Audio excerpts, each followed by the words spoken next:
be disappointed because you want to have a hat-trick. But it is what it is. He would not have taken Leo Messi off, who was on 2. You can't compare Leo Messi with Erling Haaland. Why not? Casey. Why not? You cannot. There's the outside category. Why? Lionel Messi was already arrived. Do you remember when? You remember when Frank Rijkaard?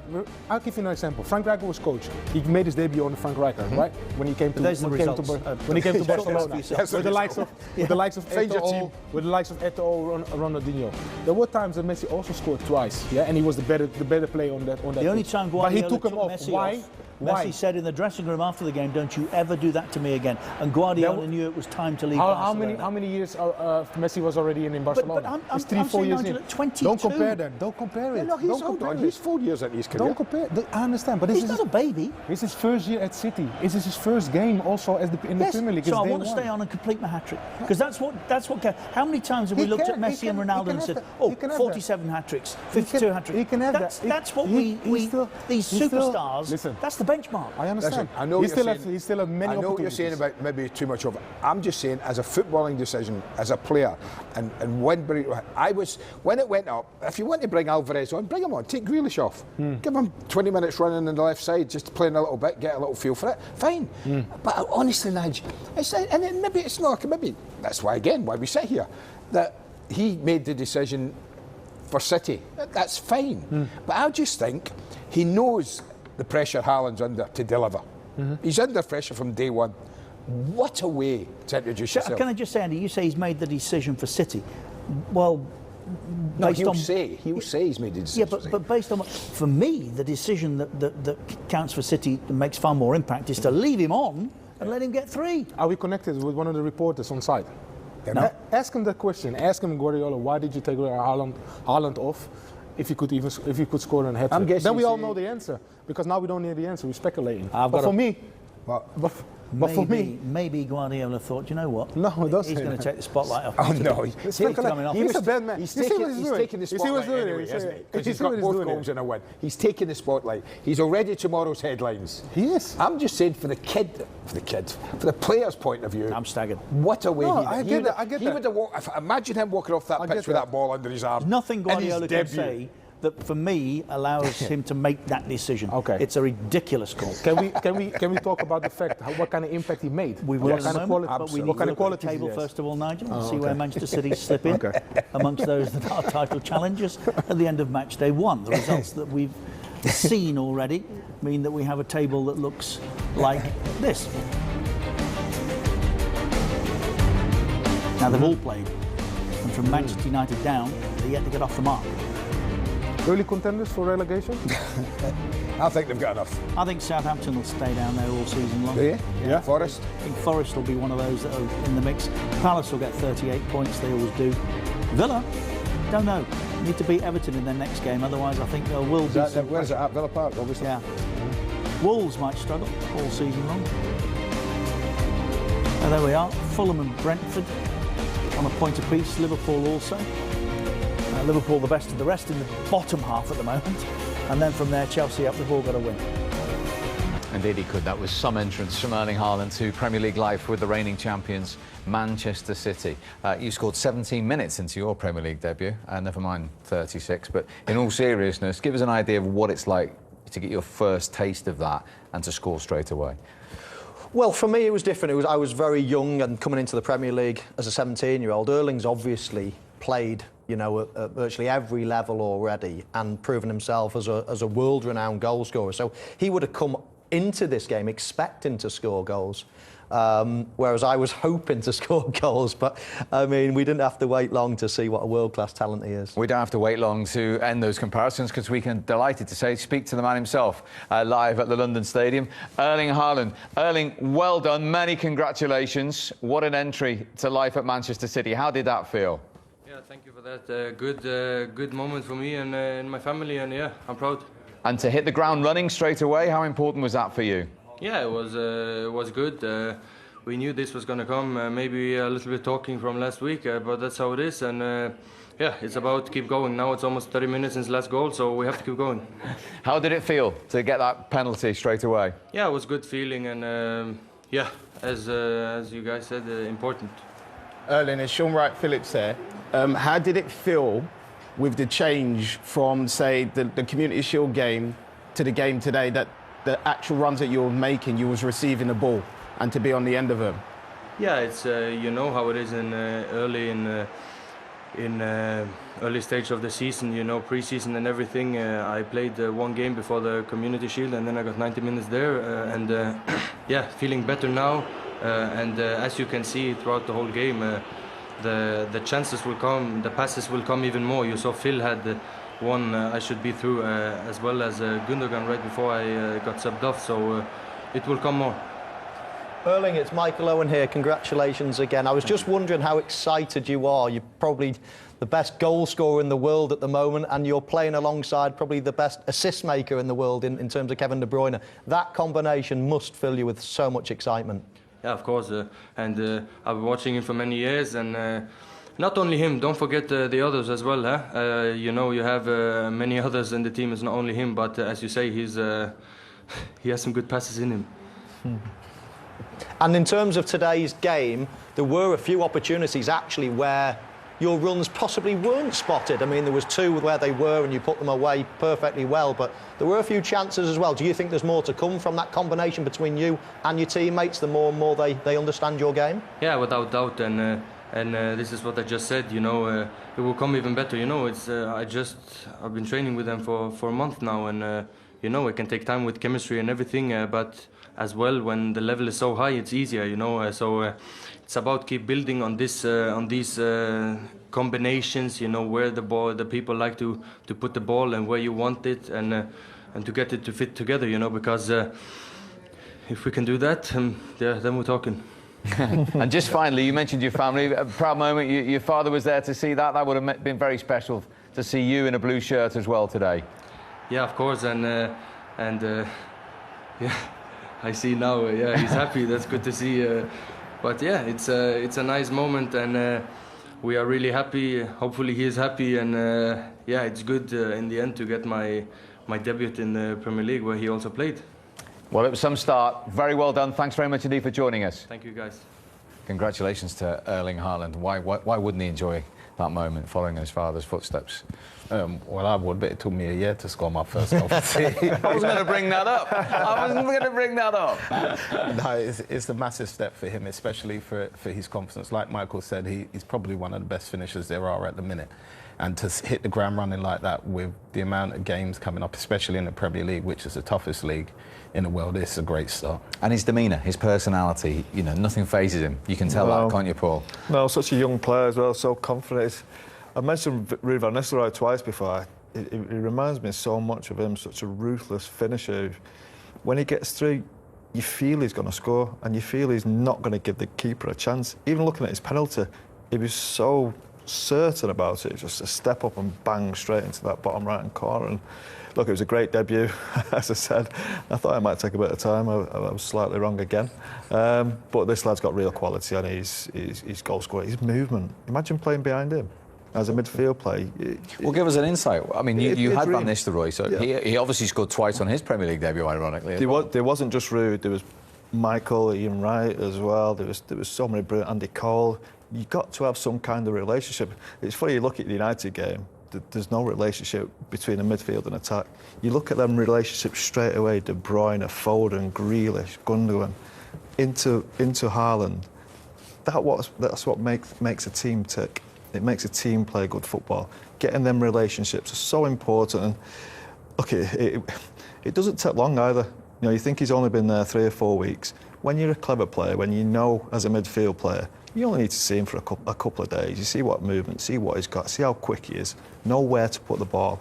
It's just a dream to play behind. And this team, I don't think goal scoring was their problem, but they will score a lot more goals with this lad in the team. You've spoken to me many times about that relationship, particularly you had with Gerrard for a couple of seasons, where you didn't even need to look at him. You knew the ball was coming in. And he's shown signs of that straight away today, hasn't he? He has. And Scholesy touched on it, though. It doesn't take long. With great players, they're not great players because they're, you know, bigger or stronger. It's that.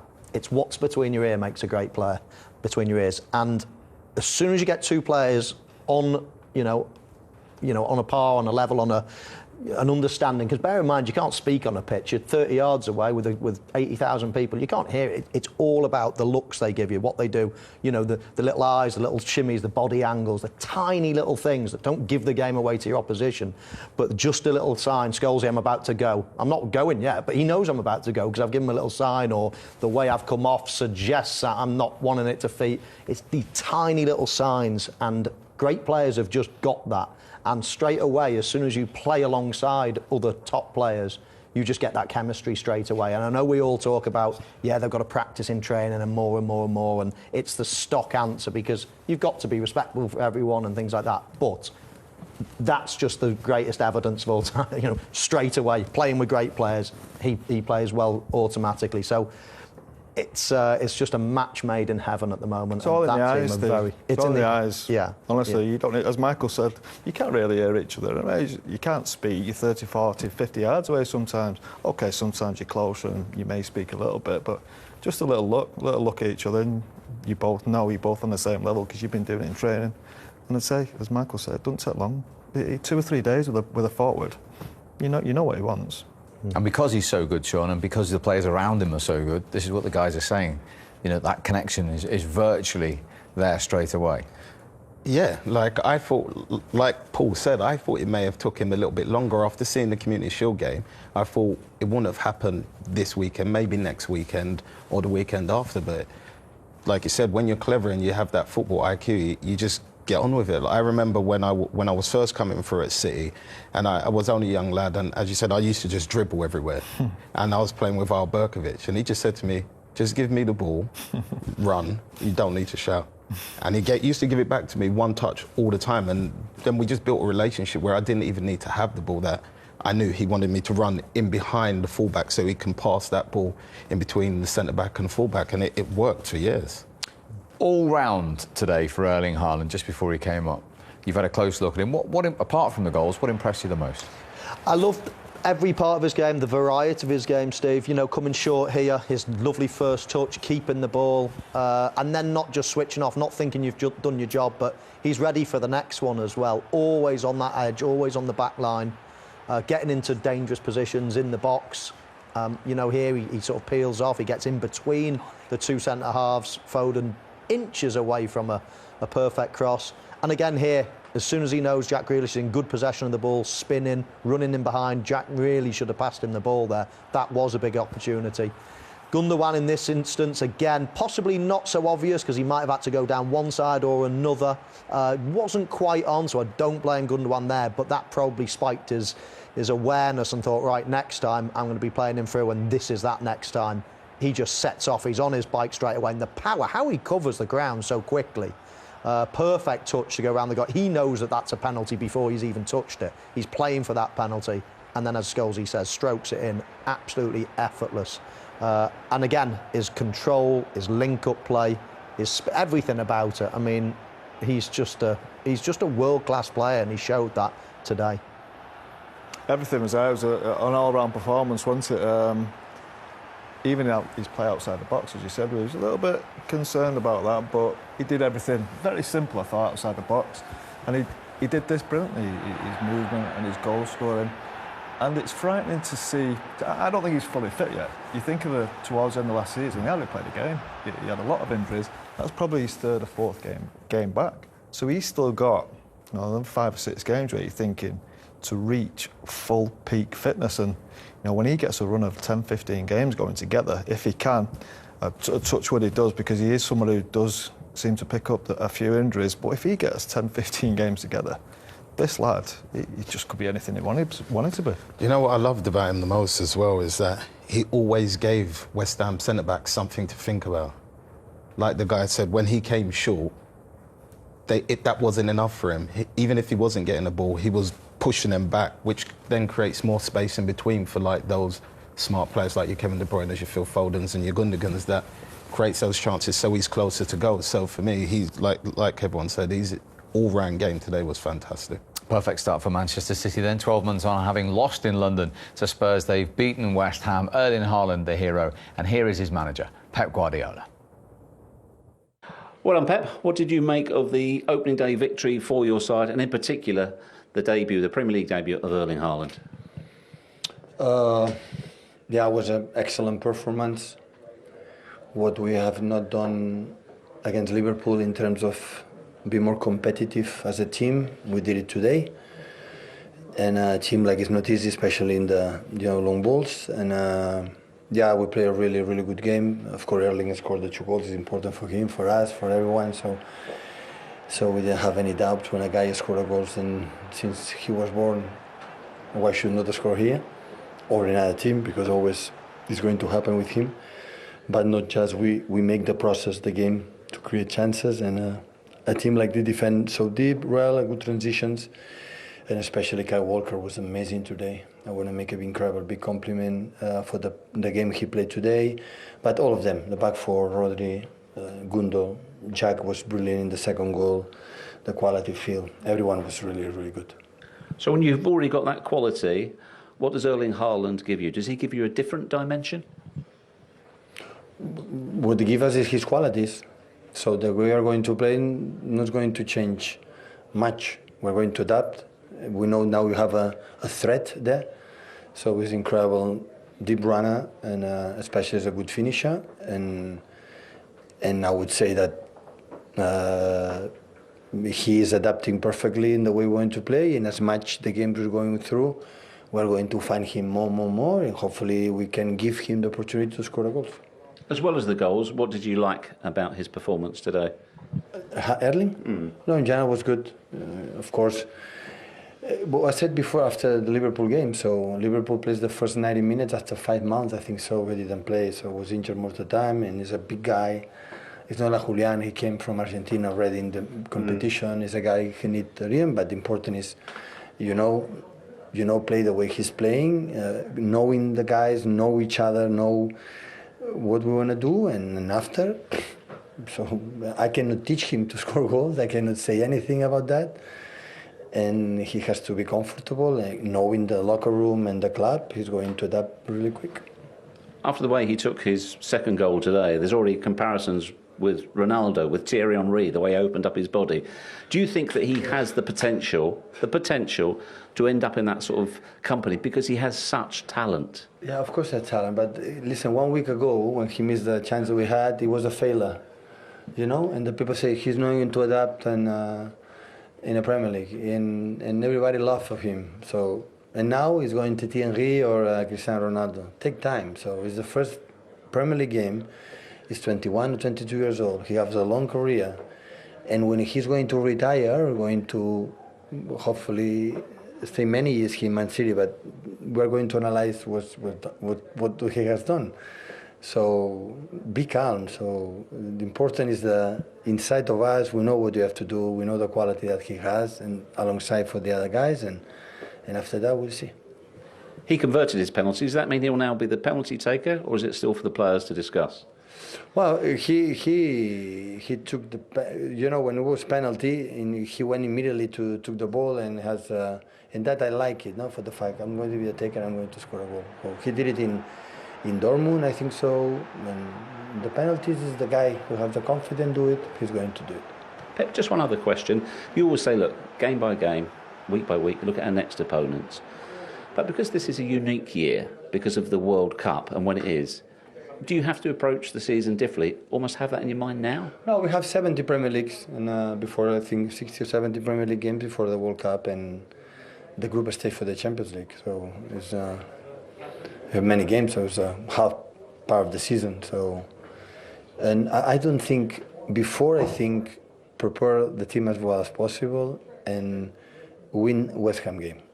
Now, Bournemouth, new promoted, I know Scott Parker, how good he is, and defend back five and prepare Bournemouth. And we'll see what happens, how far we arrive, and we'll see how good we are, and we'll see at the end. And the people going to World Cup, you have to enjoy the World Cup, and after when they come back, we'll see how they come back. And the winners will be happier, the losers will be unhappier. A lesson I learned from my career as a manager, so don't make too much perspective. So we are, football is like life. Forget to organize your life, just live it. and this is the best way. So tomorrow is, another day, and prepare Bournemouth, and we'll see what happens. Thanks, Pep. You're very welcome. Cheers, Pep. See you. Wise words from Pep Guardiola, and he obviously doesn't want the comparisons. He doesn't want to get too carried away. We are looking at one game in the Premier League. However, when you look at Erling Haaland's numbers up to today and what he's done today, and you've analysed his all-round game at 22, how excited are you about the longevity potentially? Well, it's understandable. Yeah, he doesn't want to put any pressure, any added pressure on, and it's a fact that a lot of people were laughing after the Community Shield, and I watched the game and I thought, wow, because I've been in that situation. I've missed 5 chances in a game and not scored, and actually come off the game I thought I played well there, and everyone's having a go at me. I'm like, no one else would have got those chances. No one else would have got in that position as quickly. And I was watching him thinking exactly the same. Forget missing chances. He's proven time and time and time again that he's a great finisher. So as long as he's getting the chances, he's going to score a hatful. He can't go and say, oh, he's going to break this record and that record. But we can sit here and say, well, what we've seen in his career so far, if he stays fit and if he stays in this Premier League for a long time, then he's going to break a lot of records. He might have come into the Premier League a little bit late to go and beat the all-time record of 260 goals of Alan Shearer, but he's going to be in the 100 club. He's possibly going to be in the 200 club. He's going to be, right up there with the leading goal scorers of all time if all those things go according to plan. I've got to totally agree with Michael there. I think if the chances are given to him and he stays fit, he will definitely score a lot of goals, especially if he plays the way he played today. But it's still a long way to go, and I think he's just got to take it step by step. But you can understand Manchester City fans all around the world getting very excited on the back of today. Yeah, of course you can. I quite like Pep's interview, really. It almost protects him a little bit. They don't want to get too carried away with it. Just keep him on a level ground. It's probably what Sir Alex wanted with his younger players. You think of the stars like Ryan Giggs coming on the scene. Didn't want him to do anything, no press interviews. And I think Pep's pretty similar to this, comparing him to Cristiano and Thierry Henry. Look, we all know if he carries on and he's fit, he will get to that level. But just let the lad play his football, let him enjoy his football, let him keep developing, let him keep learning, keep winning trophies. And playing in a Manchester City team, he can't be a better club where he's going to get chances created for him. 5, 6, 7, 8 chances every week. And the finishing a bit, he's going to have a time where he has a little bit of a dry spell. It's inevitable. Every single centre-forward, well, maybe not Messi and Ronaldo. I thought you were going to say Michael then. No. Michael, you had a dry spell, haven't you, mate? You must have. No. I don't believe it. So, yeah, he will have a dry spell, but look, he's so good already. His finishing's that good.